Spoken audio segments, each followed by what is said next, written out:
আসসালামু আলাইকুম। প্রিয় গাইস, আজকে আমি আপনাদের সামনে নতুন আরো একটা ভিডিও নিয়ে হাজির হলাম।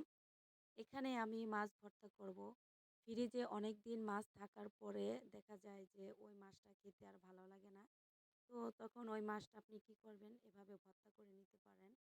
ভালো করে মাছটাকে তেলে ভেজে তারপরে পেঁয়াজ, শুকনা মরিচ, সরিষার তেল এবং আমি এখানে ২ টা কাঁচামরিচ ভেজে নিয়েছিলাম।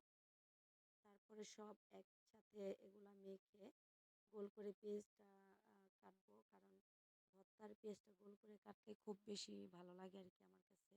তো যাই হোক, তারপরে আমি মাছ ভর্তাটা করে নিব।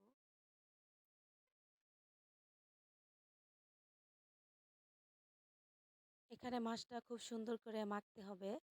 এখানে আমি আরেকটা আলু দিয়েছিলাম, সিদ্ধ করা আলু। একটা আলুই দিয়েছি। তো এই আলুটার সাথে দিলে কি আরেকটু মজাটা বেশি হয় আমার মনে হয়। তো যাই হোক, আলুটা দিয়ে আমি ভর্তাটা করে নিব।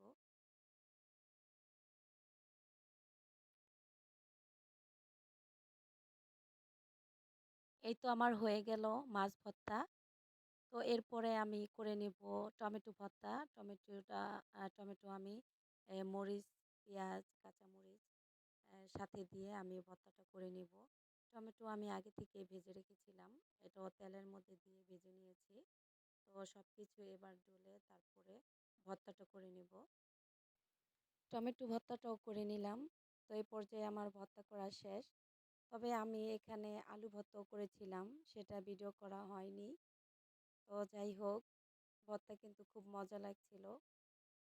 তো আজ এ পর্যন্তই। ভিডিওটা কেমন লাগলো আমাকে কমেন্টসে জানাবেন। আল্লাহ হাফেজ।